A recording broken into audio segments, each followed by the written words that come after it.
Welcome to the Deep Dive. We're headed to Benin City today, Oh, yeah. a place where politics and something much older and unsettling seem to collide. Right. We're going through a journalist's first-hand account. Hmm. It's journal entries, interviews, Oh, wow. almost like we're holding his dossier. So we're going deep. Yeah, I love it. really getting into how this journalist, who starts out just chasing a typical political corruption story, stumbles into something much bigger. He's looking into this politician, Amadi Omarui. Okay.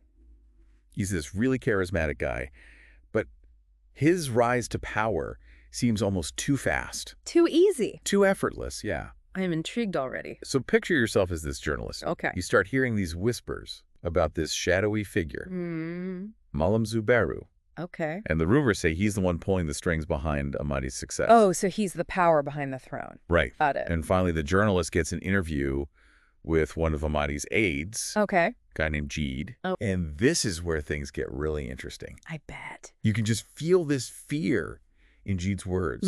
He confirms these rumors about Malam Zubairu, but only in hushed tones. Oh, wow. Like, he's afraid to even say his name. Spooky. Right. And he keeps warning about how any power you get through this guy Yeah. comes with a steep price. Like what? What kind of price? He hints at this pact between Amadi and Malam Zubairu. Oh. And it feels like it goes way beyond the usual political bargaining. Yeah, that's what I was thinking. So this feeling that there's something else going on, Yeah. something darker beyond just politics, it starts to get stronger and stronger. I can imagine. Our journalist decides to try and track down this Malam Zubairu. Oh, yeah, he's on the case? He starts asking around, trying to find out more about this guy. Yeah. But everyone is so tight-lipped. Like they're afraid to talk. Exactly. Wow. They just give these cryptic warnings in this sense of like, Foreboding. yeah, like you're not supposed to ask about this guy. It's like a taboo or something. Right. And it's not just like regular fear. No. It's like they're afraid of something they don't understand. Ooh, that's even creepier. Yeah, like something supernatural. Oh, wow. Like one cab driver even refuses to go anywhere near Malam Zubairu's house. Really? Yeah, he claims this guy controls forces beyond human comprehension.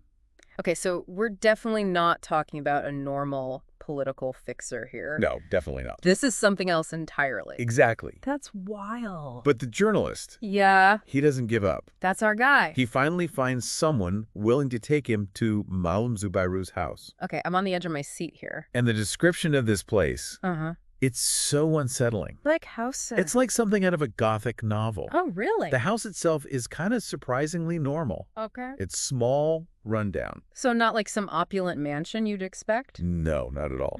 Interesting. But the second you step inside, Uh-huh. there's this feeling of unease. Oh, I bet. It's almost overwhelming. Yeah, I can only imagine. Like imagine this thick, heavy air filled with this aroma of strange herbs and something metallic. Metallic, like blood. Almost, yeah. That is really unsettling. And then there's this cauldron.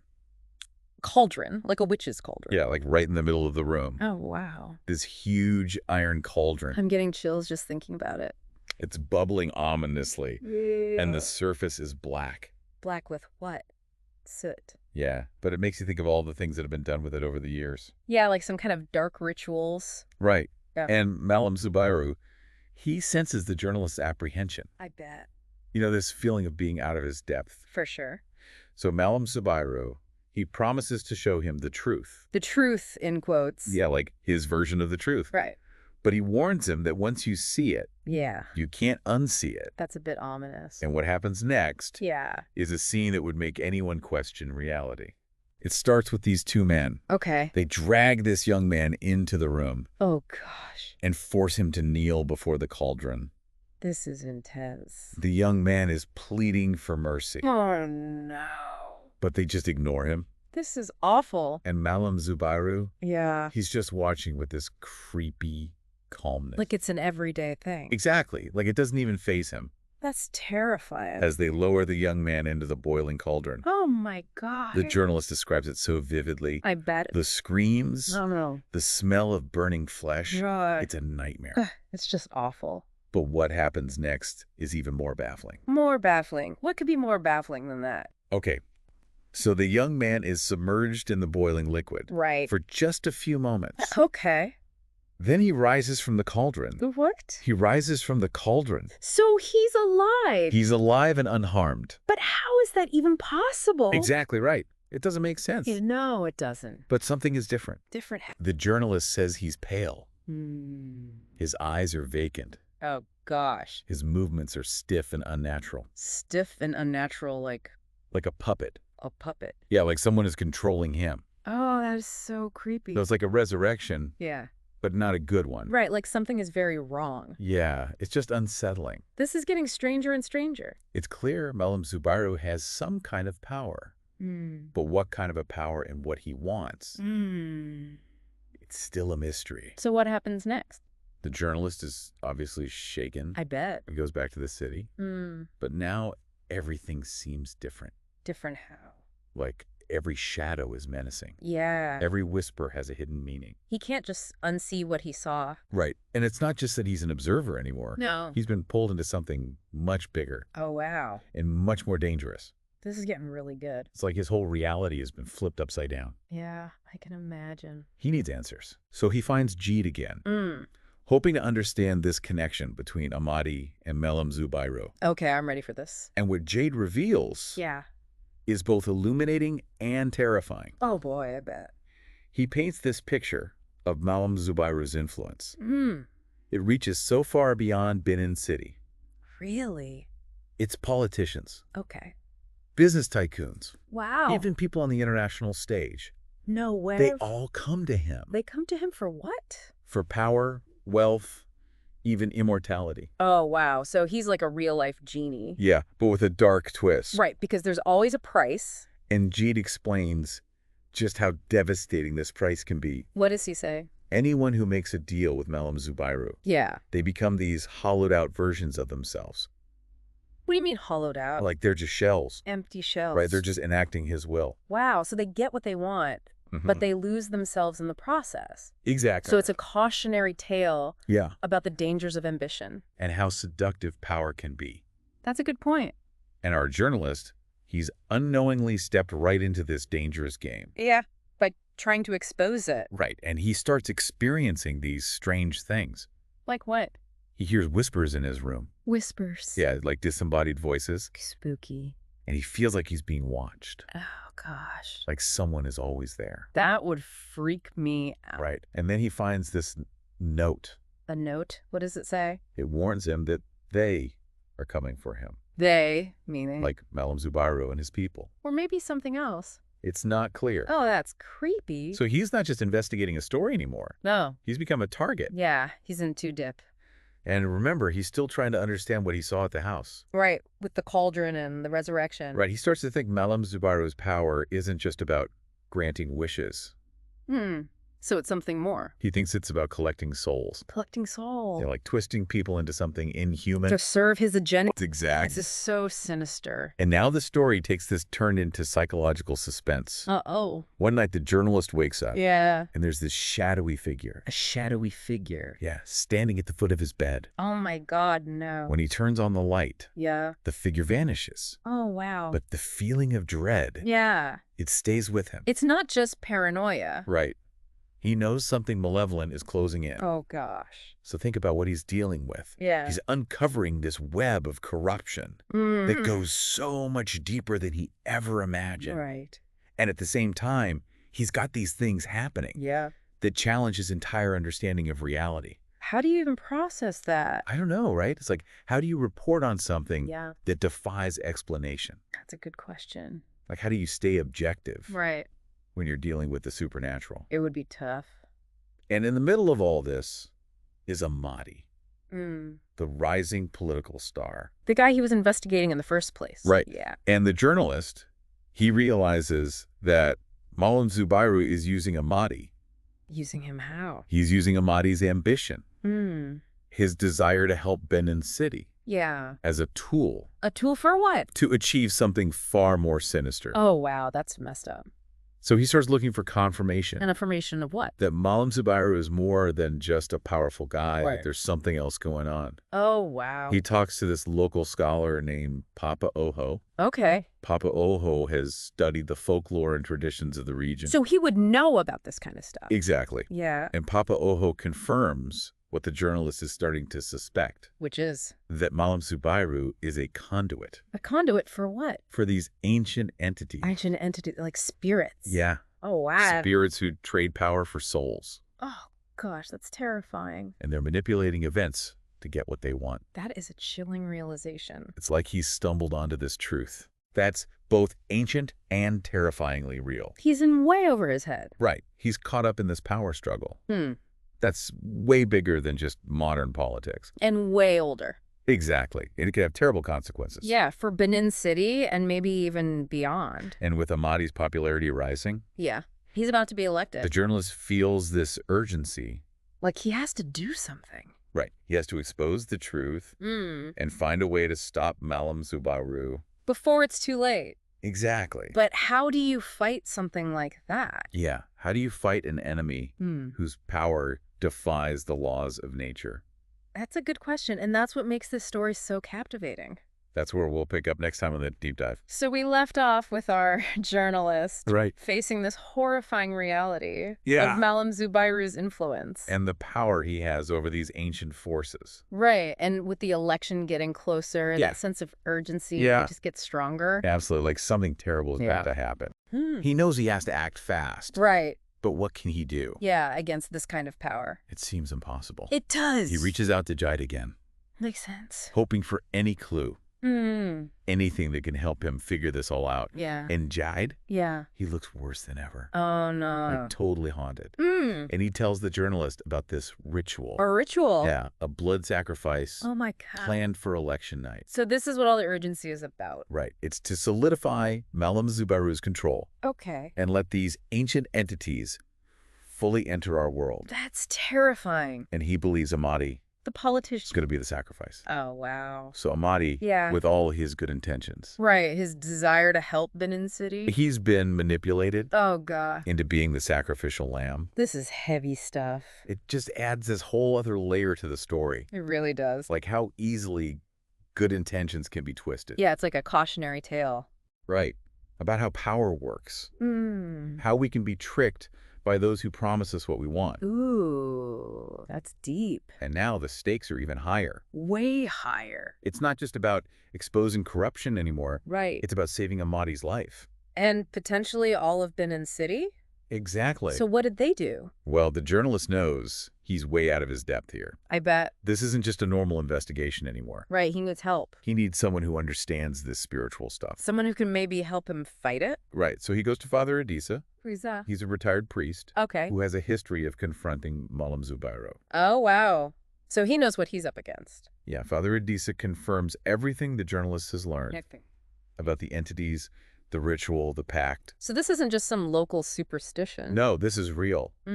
Father Adisa calls Malam Zubayru a vessel. A vessel. For these ancient, ruthless entities. Wow. And anyone who makes a deal with him becomes a vessel too. That's terrifying. They lose their humanity. It's like they're taken over. Exactly. So Father Adisa is basically saying this isn't just about politics. Right. It's about something much bigger. It's about these entities trying to enter our world. Wow.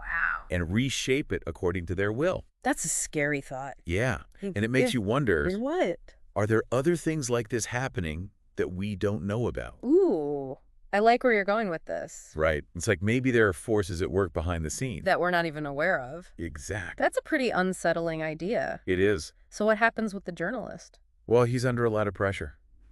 Yeah. He has to expose the truth. Right. Warn the people. And save Ahmadi. All while fighting something he doesn't understand. That's a tough spot to be in. He and Jide. Right. Jide is in danger too now. Yeah. They realize they need to reach Ahmadi directly. Reach him how? They decide to confront him in his last rally before the election. Oh, wow. That's risky. It is. Going right into the lion's den. Yeah, but they don't have a choice. So picture this, a huge crowd. Yeah. All these people cheering for Ahmadi. Right. The energy is intense. We'll bet. And in the middle of it all, yeah, these two guys trying to get to Amadi. To warn him? To save him. Oh, gosh. And they managed to get through security. Oh. Yeah, they pushed their way through the crowd. What? And they finally reach Amadi. What happens? He's different. But how? He's cold. Oh, wow. Attached. Like he's not really there. Yeah, it's like he's been hypnotized. By Malam Zubaru. Right. In his words. Yeah. They sound like something Malam Zubaru would say. About destiny and transformation. Exactly. That's heartbreaking. It is, right? They try to talk to him. Snap him out of it. Yeah, but it's like he doesn't even recognize them. Oh, no. It's like talking to a stranger. So what happens? Are they stuck? Just when it seems like all hope is lost, yeah, these men in suits appear. The ones who have been following the journalists. Right. They're about to drag them away. Oh, no. But then yeah, this woman comes out of nowhere. A woman? Yeah. Who is she? We don't know. Oh, that's interesting. It's like there are other forces at play here. Right. Like maybe not everyone is on Malam Zubaru's side? Exactly. Ooh, this is getting good. So this woman, she leads them through the crowd. To help them escape? Yeah, she gets them to a back exit. And then what? She vanishes. She just disappears. Yeah, just like that. Wow, that's mysterious. Right. Who is she? Why is she helping them? It's like a whole other story. Yeah, and it makes you think maybe there's more going on than we even realize. Exactly. So they escaped the rally. They did. But they still haven't stopped the ritual. Right. They know where Malam Zubair will be. At his house. Yeah, the place with the cauldron. Oh, God. And time is running out. With the election just hours away. Right. So they have a choice to make. Do they give up? Or do they try to stop him? Knowing they're probably going to lose. It's a tough decision. It is. But they have to make it fast. So they're going to Malam Zubair's house. Right back to that creepy place? The place where it seems like anything can happen. Where the line between our world and the spirit world is blurred. Yeah, it's like stepping into the unknown. And they know they're probably walking into a trap. Right, but they have to try. They have to try and save Amadi. And maybe even the whole city. So they get to the house. Same small, unassuming building. But you know something dark is going on inside. The atmosphere is so heavy. Yeah, like you can feel the dread. Like the air is thick with it. And Malam Zubair is waiting for them. Of course he is. He knew they were coming. Like it was all part of his plan. Oh, gosh. That's creepy. And he has this aura of power around him. It's like he's drawing energy from something else. From the entities. Right. They try to reason with him. To let Amadi go. To break the pact. But he won't listen. He's so convinced that he's doing the right thing. He sees himself as like a chosen one. Yeah, a conduit for these entities. To bring about a new era. He talks about transformation. Right, like transcending humanity. Like humans are just a stepping stone. To something greater. But it's all so twisted. Yeah, it's like he's lost sight of what it means to be human. And just when it seems like there's no hope. Yeah. Amadi shows up. Amadi. But I thought he was under Malam Zubair's control. He was. What happened? He somehow broke free. Oh, wow. And he confronts Malam Zubair. What does he say? He calls him out for his manipulation. Mm-hmm. He refuses to be a part of it anymore. That's a huge turning point. It is, right? It's like this crack in Malam Zubair's control. Like a chink in his armor. Yeah, and Jide sees it too. He attacks Malam Zubair. He does. Tries to disrupt the ritual. Wow. And the journalist joins in. He's not backing down. No, they're fighting for their lives. And for Benin City. But Malam Zubair, he's so powerful. It's like they can't win. But then Amadi does something incredible. What does he do? He uses the connection Malam Zubair created. The connection with the entities. Yeah, he channels that power. God, how? It's like he turns Malam Zubair's weapon against him. That's amazing. He fights back against the entities. Oh, wow. So the entities turn on Malam Zubair. Exactly. They sense the shift in power. And they don't like it. They consume him. Oh, my gosh. The journalist Jide and Amadi. Yeah. They escape. Just in time. As Malam Zubair is destroyed by his own power. It's a victory. But it's bittersweet. Because Malam Zubair is gone. But the fight isn't over. Right. There's still the threat of his followers. And the damage he's done to Benin City. So what happens next? Well, the journalist and his allies, they're on the run now. Because they went up against Malam Zubair? Right. But they keep fighting. Fighting for what? To expose the truth about Malam Zubair's network. To bring down his whole system. And they encourage the people of Benin City to rebuild. To take back their city. To create a society that's free from this kind of manipulation. That's a powerful message. It is. So does it work? It's slow going. But they're making progress. They formed local councils to give people more control. And slowly, yeah, a sense of hope starts to emerge. That's good to hear. So this story really makes you think about power, about ambition, and about the choices we make. And how even in the darkest times, there's always hope. Yeah, as long as we keep fighting. Fighting for what we believe in. Exactly. That's a great place to end this deep dive. It is. Thanks for joining.